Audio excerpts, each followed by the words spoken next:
All right, what's up, guys? It's Mr. Lytal. Having to do these videos for the school district, in case we have to go back to what we kind of did last semester. For this semester, I'm going to catch some of you up if I've already had you. And if you're watching these later on, then it'll be new information. So we're excited to see what our district can do as far as distance learning, and we're kind of getting ready for if we have to do this live in the fall, that we can go live for classrooms. So I'm excited to see what we can do to better serve you as students. And if you know me, you know I really love to teach economics. If you've been in my economics class, you can you know that I get excited about teaching economics. So it's been kind of hard for me to miss the 9 weeks with you guys, but it's been even more hard for me just to miss the stories and everything that you guys tell me and the laughs that we have together in the classroom. And I think we'll miss a lot of that if we have to teach remotely, but we can still get it done. And I know that you guys will work hard to do that as well. So today we're going to start with just a quick lesson on unemployment. It's a big topic right now in the U.S. As far as coronavirus, COVID-19 goes. And you know, the unemployment rate's going high. Everybody's filing for to get checks, to get unemployment insurance. It's a big topic, so it's something that we didn't get to cover when we were in class, so we're going to go ahead and cover it now. So I'll share with you the PowerPoint. All right, so what is unemployment? We kind of talked a little bit about the labor force while we were in class, but I just wanted to show you what unemployment really means. So unemployment is the percent of people in the labor force who want a job but are not working. All right, so these are people who want a job. We have a lot of people in the U.S. all over the world that really don't want to work. So if you don't have a job and you don't want to work, you're not looking for work, then technically you're not unemployed because you're not part of the labor force. I think we mentioned that before. So who is in the labor force? If you're 16 years old, a lot of you are 10th grade turning 16 this year. If you're 16 years old, then you are in the labor force if you are able and willing to work, not institutionalized, so jails, hospitals, not in the military, in school full-time, or retired. So you as a student, if you are not employed, even though you're 16 years old, you're not considered to be unemployed because you're a student. All right, so if you are not a student and you're 16 years old and you are not working but looking for work, then you are considered to be unemployed. So the question there says, why is a stay-at-home mom not unemployed? Because she's not looking for work, right? She's a stay-at-home mom. So there are 3 types of unemployment.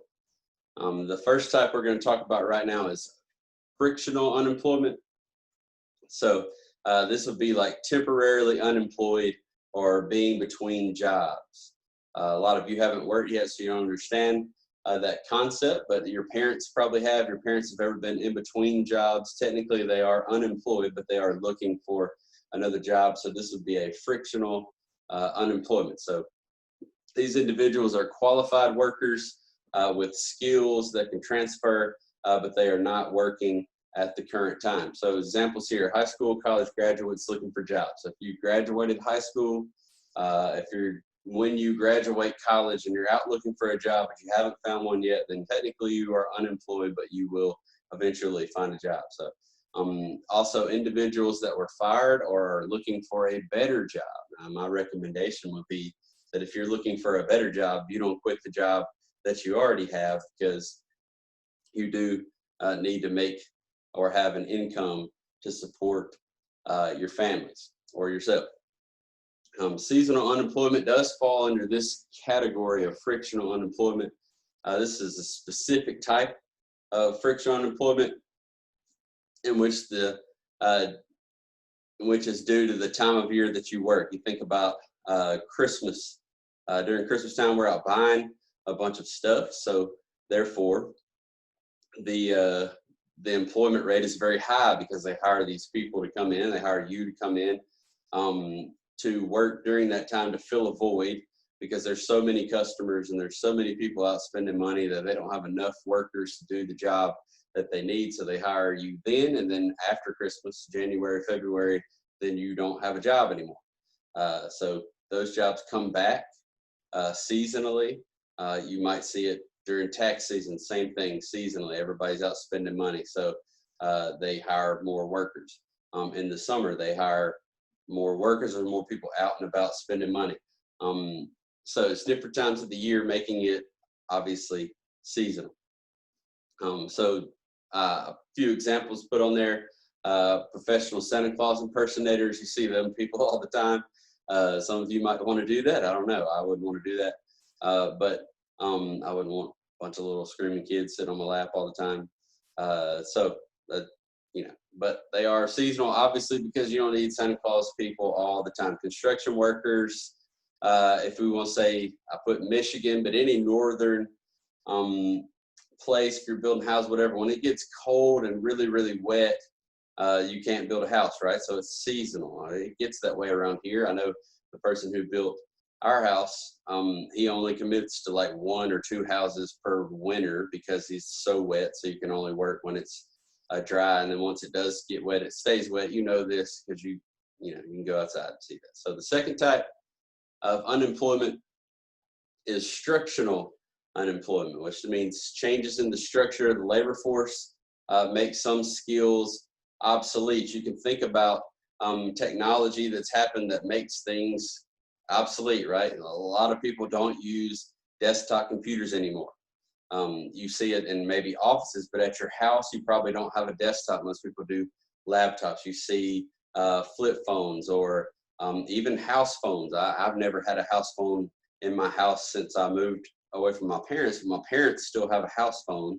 I don't know why, but they still have a house phone in their house that they use, and your parents might have that, your grandparents might have that, but they're pretty much obsolete because you could just call their cell phone. They're going to carry it around anyway, unless you're my dad. He never has his, he never answers.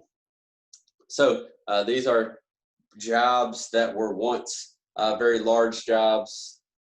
They produced a lot of product, but now they don't produce any product, and those people hone their skills into making those things, so their skills really don't transfer to another job. If somebody only knew how to type on a typewriter and they didn't learn how to use a computer, their skill doesn't really transfer to another job without learning new skills, right? So they have to learn new skills for another type of job. That's why you see really in education with teachers, and almost every job requires you to have continuing education units or things that you go through that you have to get so many per cycle of your license so that you can renew it, because you're continuing the education. It really just keeps you up with whatever's going on in education at that time so that you can be the most effective in your job. So the permanent loss of these jobs is called creative destruction. Why do you think it's called that? You can think about that yourself. And maybe if we get back in the classroom and you email me whatever, you can think why it's called creative destruction. Obviously, you can kind of figure it out. So examples here: VCR repairman. Nobody has a VCR anymore. If you have a VCR now, I don't know. I haven't really I haven't seen anybody with one in so long. I know if you go to the flea market, there's this guy selling VCR tapes. So obviously people still have them, but they're pretty much obsolete because, even today, DVDs are going to be, you would think, obsolete. Once everybody gets internet, they can just stream or download the movie online, and you won't need that anymore. Polly Pockets were popular a long time ago, but you can also do anything that you could think of that was kind of like a one-hit wonder. Your silly bands, your whatever those things were that you spin around, all those things, like those are pretty much obsolete. So if you got really good at making those, you're going to have another skill to be able to do another type of job. So it's important for you as a student to learn all the skills that you can learn so that you are very marketable in an employment situation. So a couple other types of these: technological unemployment, which we know technology moves very, very rapidly. So in this type of structural unemployment, where automation or machinery replaces workers, causing unemployment, you've seen that in many areas around here, automotive, especially Toyota, things like that. So what happens there is what if you were building something that an automated machine takes over and it continually takes over, what kind of jobs are you going to have? You're probably going to have a job to where you can work on the robots, right, that are taking your jobs. That would be the best thing that you could possibly do because you know exactly what needs to be done in that area. Whereas now, if something goes wrong, maybe you could figure it out. But you're going to have to get new skills and probably new education in order to do that. Again, like I said, auto assemblers fired as robots take over their production. Producers of capital goods, like tractors. We talked about capital goods a lot in economics, right? Capital goods, things that make other goods. So they're going to have to fire those people because these technologies take over. And then the last one we're going to talk about right now is the cyclical unemployment. I can't speak. So unemployment that results from economic downturns like recessions, like we're possibly going to be in during this time where people can't work and things weren't open, you couldn't spend money, and you know, the best way to get out of a recession is to spend money. That's why you see the government hand out stimulus checks. Although that comes from your tax money, we're going to talk about taxes and spending in another lesson or another video that I'm going to post. But you know, recessions happen. We went through one not too long ago. And you know, before all of this coronavirus, the unemployment rate was at the lowest that it's ever been. Our economy was probably it was probably the best time that it's ever been, the highest that it's ever been. And you know, Trump brags about that all the time. So, we were doing really, really good. So something that happened very quickly and then you close everything down, it's probably going to cause a recession. So a lot of jobs were lost, obviously, because you have so many people filing for unemployment insurance and getting these checks to things where they were non-essential workers. So as the demand for goods and services falls, the demand for labor falls and workers are fired. We understand that because we've talked about supply and demand. If there's no demand for products because everything's shut down, then nobody can spend money, nobody can make money. So they're going to have to lay off employees because they don't have a way to pay them. I gave an example: restaurant owners fire waiters after months of poor sales due to recessions. And you can also see this in seasonal work. If we want to go back to a seasonal example, if you go to the beach during the summer, everything's booming, so they hire lots of employees. During the winter, nothing's really happening, so they lay off all those employees. So that you see a lot of people move to these beach towns just for the seasonal workers, and then they leave and go back to their hometowns. So there is a natural rate and full employment. We were almost to full employment. So two of the three types of unemployment are unavoidable. Frictional and structural are unavoidable. If it's going to happen, it's going to happen. There's nothing we can do as Americans to be able to turn that around. So together they make up the natural rate of unemployment, or the NRU. And if you look that up, natural rate of unemployment, then you'll be able to understand more about that. So we are at full employment if we have only the natural rate of unemployment. So therefore, if we're looking at just the frictional and structural unemployment, and it's at whatever percentage that it's at, and the other one is perfectly fine, then we're at full employment. So this is the normal amount of unemployment that we should have. So the number of job seekers equals the number of job vacancies. That's how you get an unemployment rate. So if there are 4 million jobs available, and there's only 3 million people looking for jobs, then we're fine, right? The unemployment rate's very low. If there are only 1 million jobs available and we have 7 million people looking for jobs, then our unemployment rate is going to be very high. And you see that in multiple countries around the world that don't have a lot of jobs to offer.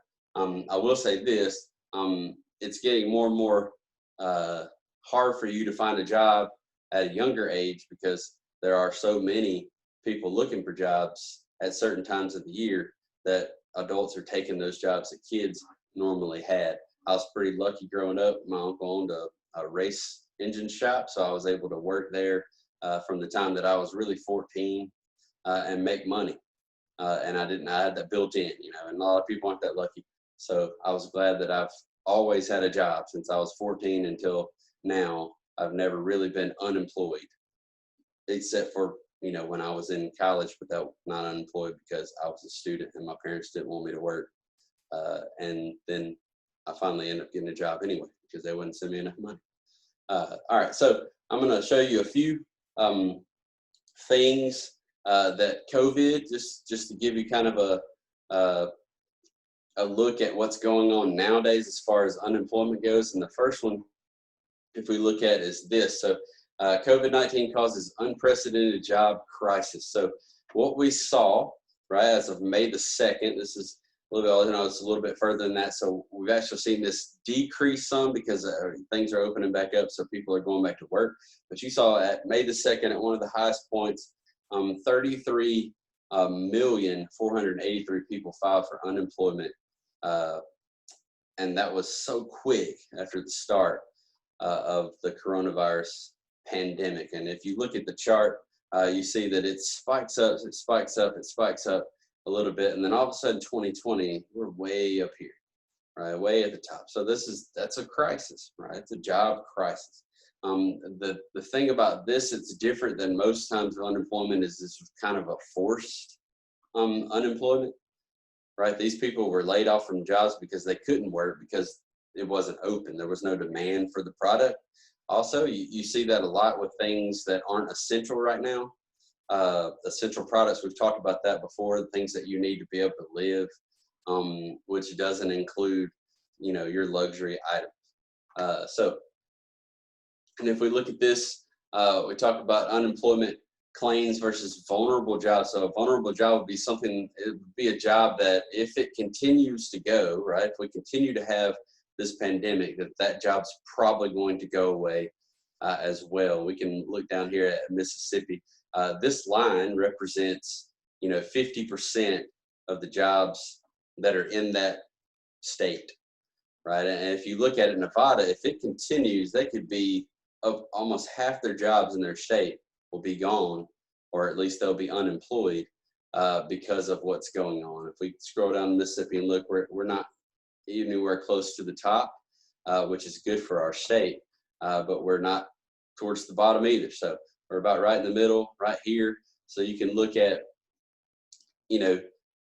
roughly 20% of our jobs. And we saw that in our state. We have lots of people that file for unemployment, thousands of people that file for unemployment. So I hope this gave you a look into what unemployment is. I gave you a little bit. I know I wanted to talk about this when we were together, but it is in the news a lot right now. So just give you an idea of something new that you might not have known before, and help you understand the crisis that we're in, and the reason why we're making these videos instead of sitting in the classroom.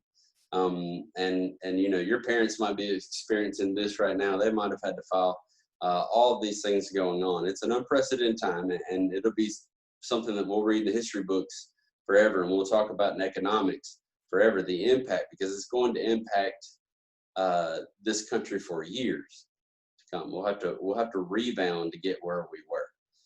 So I hope that you enjoyed this video, and there'll be a couple more to follow where we'll talk about different things. So let's do that.